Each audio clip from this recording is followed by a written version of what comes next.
So welcome back again in machine learning and data science. Previous session पर हमने इक्लेट algorithm को discuss किया, फिर प्रैक्टिकली भी हमने देखा उससे कि एक्चुअली वो किस तरह से काम करता है।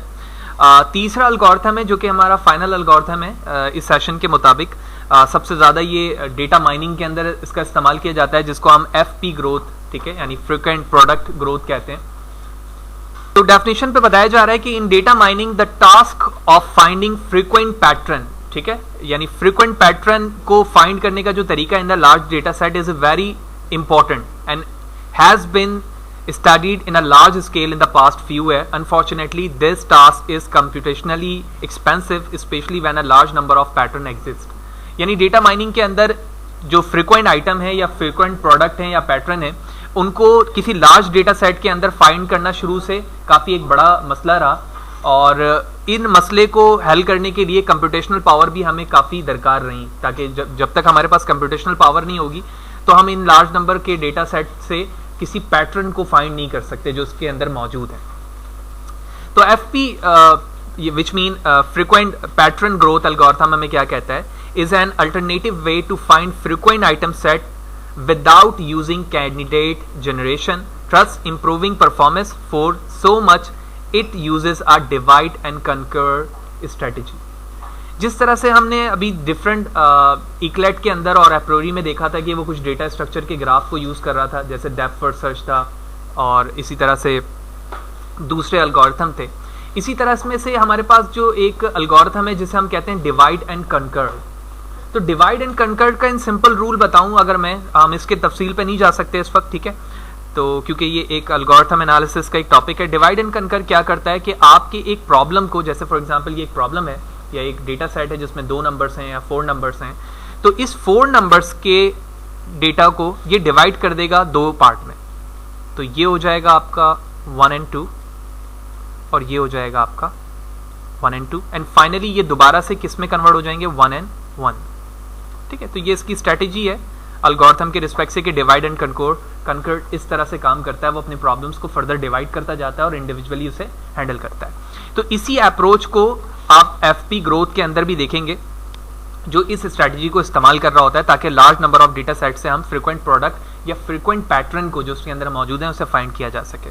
The core of this method is usage of a special data structure name frequent pattern tree. ये एक डेटा स्ट्रक्चर है जो अभी हम आगे जाके देखेंगे कि किस तरह से एक ट्री बनती है इसके जरिए से, which retain the item set association information, जो कि किस चीज़ को शो कर रहा होता है कि आपके जो प्रोडक्ट्स या वेरिएबल के दरमियान रिलेशन है उसकी इंफॉर्मेशन को आपको शो करके दे रहा होता है। कैसे, तो इसकी वर्किंग देखते हैं, और वर्किंग के बाद हम एक छोटी सी एग्जांपल देखेंगे। एज यूजुअल हम तमाम प्रैक्टिकल या थ्योरी सेशन पर कोशिश करते हैं कि एक प्रैक्टिकल एग्जांपल से उस कॉन्सेप्ट को समझें कि एक्चुअली ये एल्गोरिथम किस तरह से काम करता है।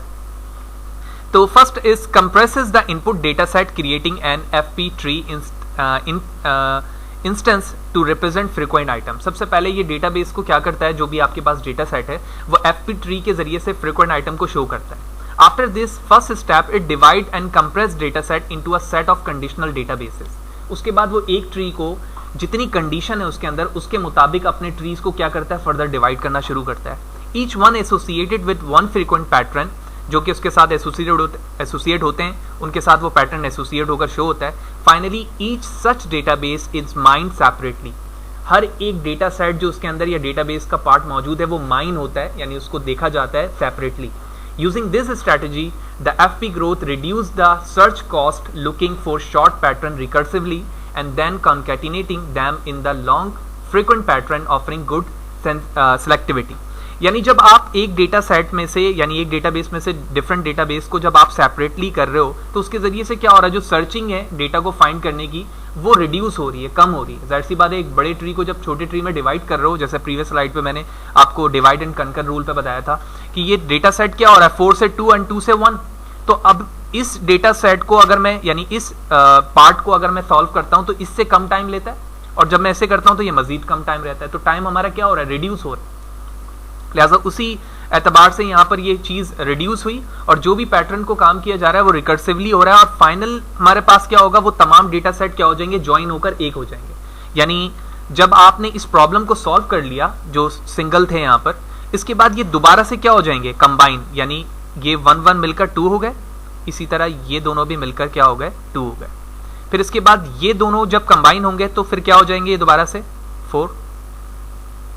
इसका मतलब हुआ ये प्रॉब्लम था, इस स्टेज पर आपने अपने प्रॉब्लम को सॉल्व किया और यहाँ पर सॉल्व करने के बाद आपने प्रॉब्लम को दोबारा से उसी इनिशियल स्टेज पर ले आया जिस पे वो था, और यहाँ पर भी यही बताया जा रहा है। In large data set it is not possible to hold the FP tree in the main memory। ये काफी मुश्किल है कि आप एक लार्ज डेटा सेट को मेमोरी में कर सकें। A strategy to cope with this problem is to first partition the database into the set of smaller database called projected database। यानी आप एक बड़े डेटाबेस को एक साथ मेन मेमोरी में सेव नहीं कर सकते, तो यही वजह है कि उसके लिए आप क्या करते हो, कॉप करते हो, उससे छोटा करते हो, जिसको हम प्रोजेक्टेड डेटाबेस कह रहे हैं, and then construct an FP tree for each of these smaller database. और उसके बाद हर एक जो कॉप हुआ हुआ डेटाबेस है उसके लिए आप FP ट्री बनाओगे और जो कि स्मॉलर डेटाबेस को शो कर रहा होगा। अब एक एग्जाम्पल की बारी है। ये एग्जाम्पल को हमें बिल्कुल गौर से देखना है और इसी एग्जाम्पल से हमें FP ग्रोथ एसोसिएशन के रूल की जो भी स्ट्रेटेजी है और वर्किंग बिहाइंड थ्योरी है वो हमें समझ में आ जाएगी। तो मैं मार्कर ले लेता हूँ। ये पार्ट हमारा एक ट्रांजैक्शन आईडी को शो कर रहा है, ठीक है। तो इसमें आईडीज हैं और ये वेरिएबल्स प्रोडक्ट के नाम है, ABDE, BCE, ABDE, कोई भी प्रोडक्ट हो सकते हैं, XYZ, शर्ट, पैंट, व्हाटएवर, या फिर कोई शॉपिंग सुपरमार्केट है उसमें ब्रेड, जैम, उसको रिप्रेजेंट कर रहा है। सबसे पहले तुम्हें क्या करना है, इनकी फ्रीक्वेंसीज को काउंट करना है। फ्रीक्वेंसी से मुराद ये है कि प्रोडक्ट A इस ट्रांजैक्शन में कितनी दफा आया, तो आप काउंट करेंगे 1 2 3 एंड 4। तो मैंने A के सामने उसकी फ्रीक्वेंसी लिख दी। Similarly B C D E, ठीक है, सबकी फ्रीक्वेंसी लिख दी। इसके बाद बारी आती है कि आप इन फ्रीक्वेंसीज को, इनकी जो प्योरिटी है, यानी कौन सी चीज पहले आनी चाहिए with respect to the number of transaction, उस रेंज पर या उस तरीके से आप अपने टेबल को डिजाइन करेंगे। तो A B C D E लिखी हुई थी पहले क्वांटिटी पे। अब देखो सबसे ज्यादा क्वांटिटी यहां पर किसकी है, B की है। तो सबसे पहले तुम किसे लिखोगे, B को, फिर E को, फिर A C D। अब A C D में चारों में क्वांटिटी क्या है, सेम है, तो लिहाजा अल्फाबेटिक ऑर्डर से अब मैं देखूंगा कि पहले कौन सी चीज आएगी, A, उसके बाद B ऑलरेडी हमारे पास सॉल्व हो चुकी है टॉप पे, तो फिर C और उसके बाद D। तो ये तीसरा पार्ट भी हमारे पास सॉल्व हो गया जो कि प्योरिटी बेस्ड था कि किस चीज की प्योरिटी सबसे पहले। जब हमने प्योरिटी डिसाइड कर लिया, अब हम फाइनली क्या करेंगे, जो हमारे पास फर्स्ट टेबल थी ना, उस टेबल के अल्फाबेट को यानी A B D E को इस प्योरिटी के रिस्पेक्ट से चेंज कर देंगे। अब देखो A B D E, इसमें B की क्वांटिटी यानी B की नंबर ऑफ ट्रांजैक्शन सबसे ज्यादा है, तो मैंने क्या कर दिया, B को पहले रखा, B के बाद E, E के बाद A के बाद D, ठीक है। तो जो चीज हमारे फर्स्ट ट्रांजैक्शन में ABDE के साथ थी, अब मैंने इसे कन्वर्ट कर दिया BEAD। किस रिस्पेक्ट से, इस रिस्पेक्ट से, इस टेबल के, क्योंकि इसमें जिस ट्रांजैक्शन की यूनिट ज्यादा है उसको हम पहले लेंगे और जिसकी कम है उसको सबसे लास्ट में करेंगे। इसी तरह BCE कन्वर्ट हो गया BEC में, क्यों, क्योंकि B की सबसे ज्यादा है, उसके बाद E की है, उसके बाद C की है। इसी तरह ABDE को मैंने BEAD में किया, फिर ABCE है यहाँ पर, ठीक है, इसको हमने कर दिया BEAC एंड सो ऑन। उसी लॉजिक के मुताबिक जो हमारे पास लेफ्ट साइड पर प्योरिटी बेस्ड टेबल थी उसके मुताबिक हमने कन्वर्ट कर दिया। तो अब मैं कह सकता हूं कि मैंने अपने एल्गोरिथम के मुताबिक अपने टेबल को नॉर्मलाइज कर लिया है, समझने के एतबार से सिर्फ ट्रांजैक्शन को नॉर्मलाइज किया, ऑल्दो इसका ताल्लुक हमारे एल्गोरिथम से नहीं है, समझने के लिए हम सिर्फ इसको, इस टर्मिनोलॉजी को इस्तेमाल करते हैं। तो अब मुझे क्या करना है, इस लार्ज डेटा सेट को अज्यूम करते हैं कि ये एक लार्ज डेटा सेट है, इसको सब पार्ट में डिवाइड करना है, यानी इसकी इंडिविजुअली ट्रीज बनानी है। अभी हमने डेफिनेशन पे देखा कि अलग अलग डेटाबेस को क्या करना है, अलग अलग FP ट्रीज में बनाना है। सबसे पहली ट्रीज ट्रांजैक्शन नंबर 1 की बनेगी BEAD, ठीक है भाई, BEAD। मैंने सबसे पहले एक स्टार्टिंग नोड बनाया, ठीक है, ये स्टार्टिंग नोड को रिप्रेजेंट कर रहा है जो कि कर्ली ब्रैकेट के साथ है। मैंने लिखा BEAD, तो ये ट्री बन गई भाई, पहली ट्री बन गई। अब ये नंबर रिप्रेजेंट कर रहा है कि अभी तक जो हमने ट्री बनाई है उसमें B भी एक दफा आया है, E भी एक ही दफा आया है, A भी एक दफा आया और D भी एक ही दफा आया है। तो ये वाली चीज हमारे सॉल्व हो गई। अब मैं दूसरे पे चलता हूं, नॉट दिस वन।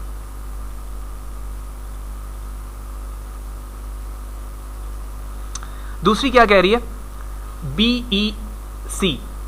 अब देखो अगर इसी ट्री को मैं यूज करूं दोबारा से, ये दूसरी ट्री यहां पे मैं बना रहा हूं, ठीक है ना, और ये हमारी पहली थी, तो B की क्वांटिटी एक तो थी, जब मैंने इसी ट्री में एक और ट्री को ऐड करने की कोशिश की तो B की क्वांटिटी 1 से क्या हो गई 2, इसके बाद क्या है E, तो E यहां पर ऑलरेडी मौजूद है, तो E की क्वांटिटी मैंने क्या कर दी 2, E2 हो गया। लेकिन अभी नीचे कहीं C मौजूद नहीं है, लिहाजा मैं क्या करूंगा, यहां से एक और ट्री यानी एक नोड ऐड कर दूंगा, तो ये मैंने नोड ऐड कर दिया, C के नोड ऐड हो गए, दूसरी ट्री भी हमारी कंप्लीट हो गई। अब बारी आती है BEAD की, ठीक है, ये वाले किया मैंने, अब मैं इस पे जा रहा हूं, तो BEAD के लिए ये हमारी तीसरी ट्री बनी, सिमिलरली फिर ये 4 ट्री बनी, ठीक है, फिर ये 5th ट्री बनी, और ये 6th एंड फाइनल ट्री बन गई, ठीक है। अगर मैं इसको करूं तो देखो B की क्वांटिटी 2 से 3 हुई, 3 हुई, और फिर ये 1 ऐसी रहा, ये कोई भी चेंजेस नहीं आई, यानी BEC, ठीक है, BEAD, तो BEAD यहां पर वैसी था, इसकी क्वांटिटी 1 थी, अब ये क्या हो गई 2 हो गई, तो नहीं ये पार्ट बना अभी हमारा 3rd स्टेज पर, ठीक है। इसके बाद अगर मैं 4th स्टेज की बात करूं तो BEAC,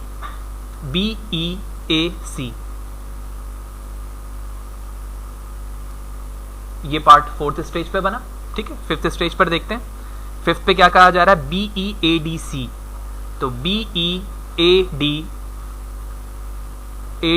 और C, where it is C, BEACD, sorry, BEACD, बिल्कुल सही, ये पार्ट हमारा 5th ट्री का बना। और अगर मैं 6th ट्री की बात करूं तो BCD, ये रहा BCD, ये पार्ट बन गया। तो जो 6th ट्री हमारी बनी, यानी सब ट्री जहां पर हमने तमाम डेटा को मर्ज किया रिकर्सिवली, अगर मैं इसको रीड करूं तो एक्चुअली ये वो ट्री है फाइनल जो मेरे तमाम नंबर ऑफ उस ट्रांजैक्शन को जाहिर कर रही है जो इस टेबल पे मौजूद थी।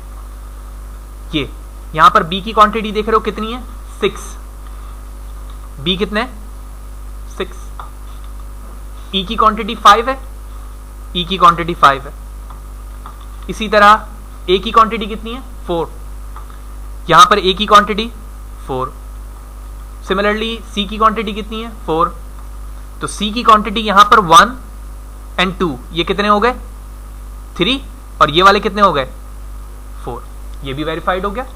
इसी तरह से हमारे पास है D की क्वांटिटी 4, तो ये रहा D 1, ये रहा 2, और ये रहा 3, तो 1 2 एंड 2 4। इसके मुताबिक पूरी टेबल हमारे उस ट्रांजैक्शन के मुताबिक वेरीफाइड हो गई कि जो डेटा ट्रांजैक्शन हमारे पास मौजूद था इसने डिवाइड एंड कंकर के रिस्पेक्ट से अपने प्रॉब्लम को क्या किया, डिस्पर्ज किया, और उसकी क्वांटिटी को ऐड करता गया, रीड करता गया। और अगर मैं इस तमाम ट्रीज को जो कि मैंने इंडिविजुअली यहां पर दिखाए हैं इसको मर्ज करके रिकर्सिवली दिखाऊं कि ये रिकर्सिवली किस तरह से काम करता है, तो यहां पर हमें ये रिकर्सिवली चल रहा है कि देखो सबसे पहले ये फाइनल ट्री है हमारे पास जिसको हमने 6 का नाम दिया हुआ था, और उसमें आप देख रहे हो कि तमाम क्वांटिटी मौजूद है। इससे तमाम प्रॉब्लम्स निकल रहे हैं कि भाई 4 क्वांटिटी पे क्या आउटपुट बन सकता है, यानी मैं अपने प्रॉब्लम को क्या कर रहा हूं, डिवाइड कर रहा हूं। सेंटर पे जो फर्स्ट हमारा स्टेज था वो तो जाहिर कर रहा है कि ओवरऑल ट्री कैसे बनेगी, अब वो कंप्लीट ट्री फर्दर डिवाइड हो रही है प्रॉब्लम में। जब वो प्रॉब्लम में डिवाइड हो रही है तो वो इस तरह से दिख रही है कि 4 स्टेज पर ट्री ऐसी है, 4th पे ऐसी होगी, D4 पे अगर C के रिस्पेक्ट से देखा जाए, A के रिस्पेक्ट से देखा जाए तो ये वाला पार्ट है, ठीक है ना, और इसी तरह E के रिस्पेक्ट से देखा जाए, और 6 स्टेज पर क्या होगा, कोई भी ट्रांजैक्शन ना हो। फिर सिमिलरली ये पार्ट फर्दर डिवाइड हुआ एंड सो ऑन, ये तमाम चीजें इसी तरह से चलेंगी जो कि कंप्लीट आपके ट्रांजैक्शन आईडी को recursively divide and conquer rule के रिस्पेक्ट से शो कर रही है।